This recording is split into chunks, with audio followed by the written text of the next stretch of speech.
Hi, this is A New Nigeria with Wale Oluwade.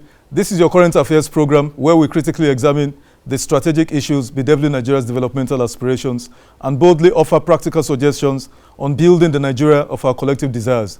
Today's episode promises to be engaging and exciting.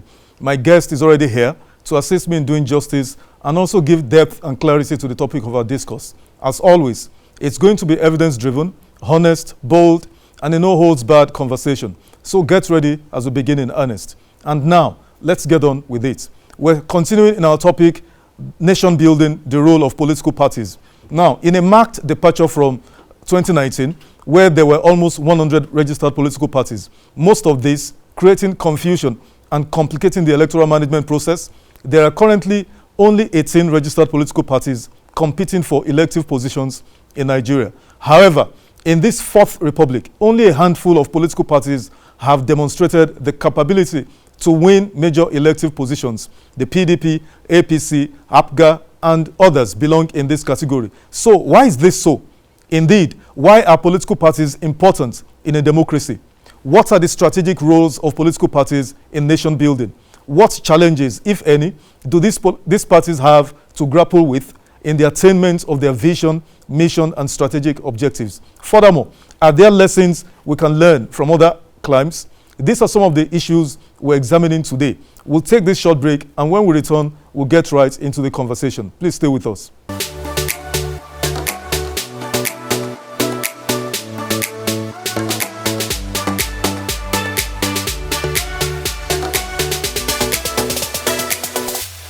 Welcome back. My guest is already here, Professor Yusuf Ali Zoaka. Good afternoon, Prof. Good afternoon. Nice to see you again, Prof. It's nice seeing you too. Just a short introduction. Professor Yusuf Ali Zoaka is of the Department of Political Science and International Relations. He's a professor of political science of the Faculty of Social Sciences, University of Abuja. He is a political scientist. Prof, you're welcome once again. Thank you. Our political parties just concluded their conventions and primaries for the nomination of candidates for various elective positions towards 2023 general elections. What has been your experience in the conduct of this vitally important exercise? What's your experience so far?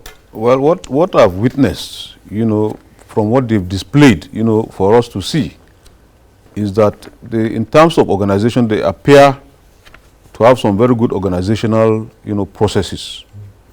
But I think the problem has been, with the conduct of the exact exercise itself, beginning right from at the ward level, the way the delegate system was manipulated, and therefore you find at the end of it all, we now ended up with what we now have. We have for the two major political parties, some of the very strong contenders for the position of president. And of course, we know that there is also, an emerging force that is supporting another candidate, which a lot of people have been saying, the candidate has no structures, and that, in fact, is going to be a problem as far as some people are concerned for the candidate. But for me, I think what I've seen so far, it appears to me as if Nigerian politicians, generally, will need to put the country first. What they are doing is not in any way going to help us to move forward, to develop our country. There is need for some element of transparency, accountability, inclusiveness, equity, fairness, and justice, because you cannot continue to run the country or your parties as if, people don't really matter. What factors critically, determine the outcomes? You see, the factors that determine the outcome of these, particularly the two major political parties. One is the control of the party machinery itself at the local government, ward, and of course at the state and federal levels. Whoever within the, amongst the politicians, because what they try to do is to ensure that, they get their own, supporters, sometimes to get into some of these positions, so that when it comes to, getting the list of individuals that will participate in this, particularly this indirect, elections that we've been holding, they will now, in the first place, ensure that it is their supporters, largely, that constitute the list, because it is actually at the lower ward level, local government level, state level, and even the federal, it is their supporters that are in control of the party machinery. Then, of course, you also look at the party officials are there. Then you look at the powers also of the governors. And the powers of the governors come because they control the purse. And therefore, they're able to use state resources, which is not meant for these party activities, to now, influence the delegates. And that is why some of them will want to know. They are asking, where should we vote for? And whenever they are told where they're going to vote for, that's where they will now direct. So it appears clearly as if the individuals that are going for this convention don't even understand the reasons why they're there. The powers of the governors also as another factor. And then, of course, the contestants themselves, the aspirants, some of them have deep pockets. And so there's some, apart from buying the delegates, we saw clearly, nobody will come and now hide and say, no, we didn't spend money. Some of the delegates displayed what they collected. Some tried to use it for some good purpose, even though it was a wrong source. But some also spent it, because easy come, easy goes. So they displayed, this wealth clearly before Nigerians. So they can't refuse to accept that they didn't spend money. They are just lucky we're not under a government that is really very serious about ensuring that there's free and fair election. Even so, they should just cancel the entire exercise because of the widespread of the use of money. That in itself is enough to say this exercise cannot continue, because you cannot have a situation whereby you have people just buying, it's like they're buying the office. Let me ask you, Prof. Like you said, and I agree with you, we didn't see, though we had, allegations and all of that. But the question is money not a critical factor in any democracy? Money is very important. You see, there's no democracy where you not spend money. Exactly. And you spend money, in trying to canvass for votes. You print posters, you do advertisements, you go for campaigns. You spend money to move from one point to another. You use services of people, you have to pay them. Normally, in some of these developed countries, this is what they use money, not to go and buy a delegate, not to buy a voter, not to even buy an aspirant. We saw aspirants decamp, saying that they're no longer contesting because probably you can insinuate anything. Because even though we've not seen, but we know the contestants, those strong contestants can, influence those ones to, sometimes they even, raise surrogates. It's not as if those are really contests. They are just in this race. In case of any, logjam, they will support the main candidate. That's just what they're there for. And that's why you saw very clearly, a number of them just saying that they are no longer interested in contests. Even though they have the credentials, they are capable.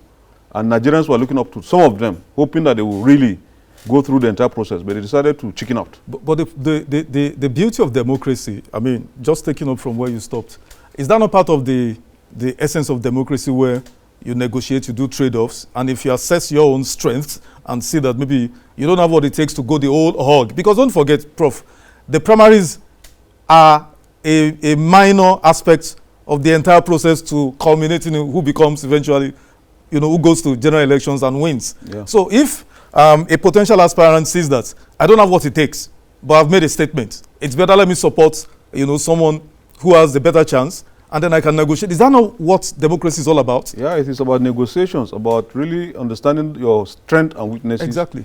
And trying to also ensure that, your own interest is protected. Because it's protected. Some of them will have been promised some things. In the event that I win, this is what, you are going to have. Because it's just about all these trade-offs that they make in terms of what is there for me. Some are even contesting because they want something out of the whole process, so that when eventually the contestant or the aspirant now wins the election, he compensates them. So mostly you find that is allowed, in a democracy. But I think the area where we're having problems with in Nigeria is that it would be shocking if some of these aspirants were bought, just like the delegates. Because somebody has purchased forms, he has spent money on campaigning. If you want him to drop, he will tell you, look, you have to settle me all, and then he will even add some profit, because they look at it more as a profit-making venture. So they will add some, and then collect, it's like an investment. So when they get whatever they want, they are satisfied. They will go and wait until another election is around, then they'll come out again. Because that cannot be democracy.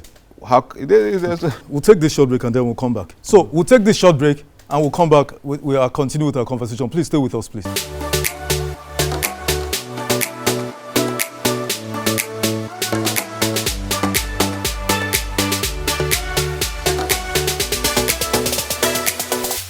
Welcome back.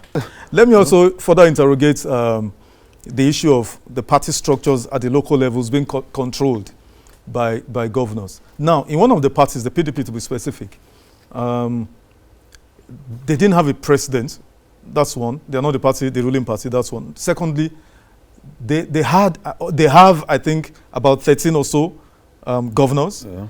So, how do you think that played out in the emergence of His Excellency Atiku Abubakar? Because you and I know the governors are very powerful. Yeah. I think the governors control the party structures, and they ultimately determine who becomes senator, becoming governor, become president eventually. So. But how do you think? Because if the dominant factor is the role of the governors, how did Atiku become presidential candidate rather than the governors amongst themselves choosing one of theirs? Don't forget, amongst the aspirants, I think there were about 5 or 6 governors. Yes. If I'm not mistaken. What happened? Can you tell What us? I think will have happened, because the governor, when you take His Excellency Atiku Abubakar, in terms of experience, he has been contesting for these elections for a very long time. In 1992, he was a contestant with Abiola, Yes. and The King rest of Gibe. King Gibe. And it was Yaradua, the late Yaradua, that actually asked him to step down for Abiola. And that was why Abiola, at the end of the day, won that primaries. If not so, King Gibe was already on his way to victory. But he won. So he has experience. And he's somebody, they had before the formation of the PDP, they had a group, the PDM. Exactly. Which was a structure that was established by late General Yaradua himself, which he is somebody that has inherited that structure. And they are virtually all over the country. So he has structures. He's somebody is a deep-rooted politician. Grassroots. So he has people all over. And it wouldn't be surprising if some of the governors contesting, he has actually supported, their ambition to become governors. So at the end of the day, when they become governors, they know the role he has played in their emergence. And so therefore they will not be against his own ambition. So in spite of the fact that, you had governors contesting, and initially they started even going around. I remember, Tambuwal, Bala Mohammed were going around trying to get a consensus candidate from the north, because the argument of the PDP is that the last president of Nigeria, of the PDP stock, was from the south. We just conducted Ekiti elections over the weekend.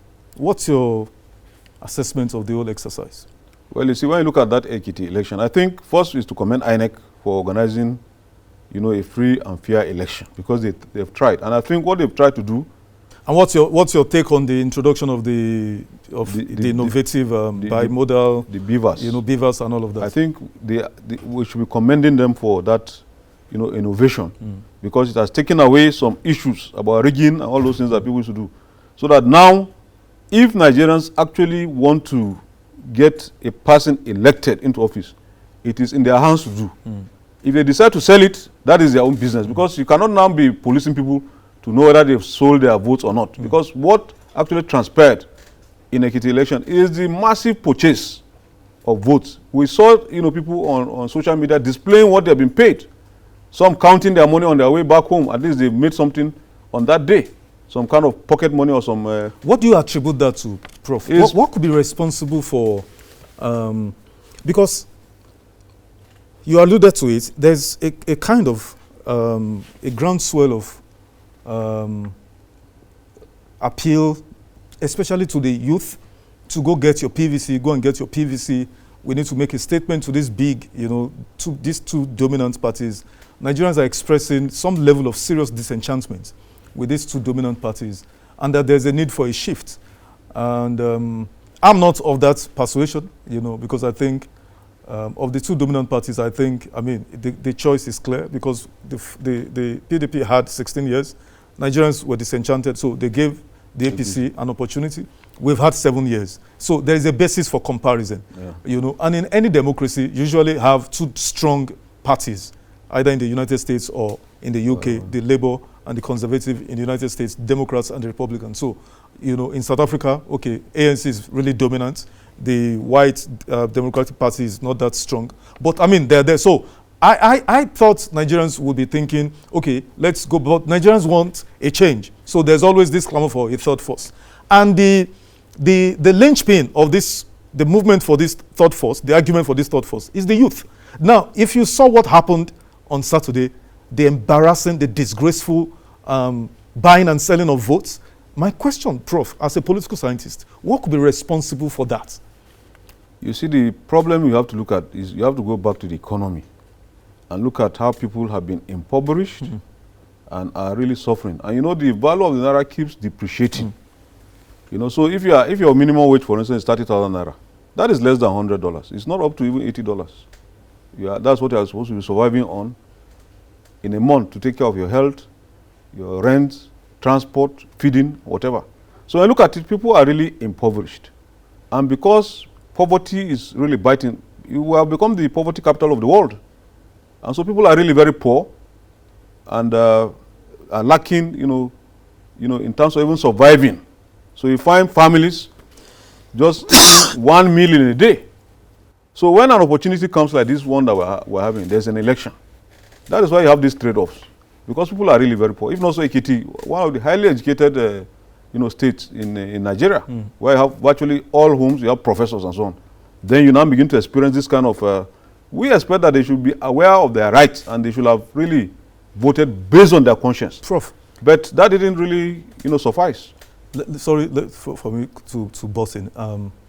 Is it poverty that would make otherwise educated people to mortgage their future so recklessly for the next 4 years with the incalculable damage? Because when you elect a wrong government, of course you have 4 years to either make a course correction, as it were, but the damage probably would have been done that if you even make a change 4 years after, the new administration probably would have to first correct the damage that has been done. If at all you're able to do that, because now this person is there and is going to enjoy incumbency, what we call incumbency factor, which is difficult to break in Nigeria. If the youth are blatantly, flagrantly, without shame or remorse, selling, as it were, their future, not votes, their future, their lives, the same youths that have been home for 4 months now. You're a professor. The schools have been shut down. Undergraduates have sat at home for 4 months. I didn't expect that. What do you have to say, Prof? Yeah, that's what I'm telling you. Let's not underrate the impact of poverty on the people. Really, people are really suffering all over the country. And it doesn't really matter where you're coming from. You see, and once, you are not able to meet your basic, requirements, you are not able to meet your basic requirements, on a daily basis. In terms of maybe you don't even have anything to feed on. Yes, you are a graduate. Don't forget that there's also unemployment. Over the country, the graduates cannot, find work, to do, because the government has not been able to, they are not resourceful enough to create jobs, for the graduates, and so we have them roaming over the streets. Only a few of them are really engaged in some that have skills, that are really using their skills to find some income for themselves. But the majority of them don't have anything to do. And so in a situation like that, when somebody now comes dangling 5,000, 8,000 naira for you to collect, and you will take it and go and vote. You see, the only problem is that why should they vote? You can collect the money because in the first place, that money is government money. So it's like you are collecting some money that is supposed to be your own. Why should you collect it and do what they want you to do? You can collect it and vote, whoever you think is qualified and competent. But, these people find a way of trying to get, the voters to, I don't know, maybe it is some kind of spiritual money they're giving them. So they cannot, cannot really go and vote anything outside what they've been told. What you said now about spiritual money, I think that's, I think that's just on a lighter note. But your point, and what I was trying to get at with, digging in on this blatant and reckless sale of the future of the youth by themselves. Now, because to my mind, I'm thinking, what is the role of voter education? Voter understand the average Nigerian. What is the average Nigerian's understanding of democracy itself, the ethos, the tenets of democracy? Because I think, what do you think, Prof? What I think is that, you see, the democracy that we've been practicing from 1999 to date We have seen people who had nothing becoming emergency multi-billionaires overnight, simply because they are holding one particular office or the other. So you see, when people are not trying, the psyche of the people, the attitude, because some of these things have to do with the corruption that we have been seeing in our land. One person, will courageously take 80 billion, 100 billion of public funds, and nothing will happen to him. Because what will happen? They go through the judicial process. At the end of the day, maybe he's given 2 years, and then he is given a fine that he can easily pay. He hires lawyers who are senior advocates. They will assemble themselves because he has enough money to take care of their bills. They will defend him using all sorts of things. At the end of the day, he's free. He goes to enjoy his loot. What do you think will be building in the minds of young ones? They will be thinking, well, this is just the norm. It is normal, to steal government money. So when they now see an opportunity to collect, they will take. They don't care about tomorrow. But I want to believe that unless they have a rethink, particularly youths, unless they have a rethink about what they are doing now, and the impact it will have not just on them, because you see a lot of them are still living with their parents. They can't go anywhere. The parents have trained you. You are now back, nothing to do. So when you have an opportunity, because they have not seen where government has worked. They have not seen that all over the country. Forget about the fact that our governors, all they try to do is to build roundabouts, flyovers. All this thing doesn't impact, on the lives of the ordinary person. You are not creating jobs. And, and the next thing is that you want to go for a higher office, simply because you have beautified the capital of a state. Go to the local governments and see if the local governments also have infrastructure. Mostly people have been left, unattended to, and that is why you have all this insecurity all over the country. And who are even the people, fueling the insecurity and participating in the insecurity? Still the youths. They are the ones that have the energy to be carrying guns all over, stay in the forest and chasing people, arresting them, and collecting ransom and all that. So unless we come back to sit down and think, what can we do to build our country? And those things we are doing cannot help us. And the government has a big role to play by ensuring that people who abuse government offices are actually punished. But if we celebrate them, we celebrate criminality, then of course you find that that is the message you are sending to the young ones. Thank you, Prof. And that's the end of the interview segment. We'll take this short break, and when we come back, I'll give my closing statements. Please stay with us.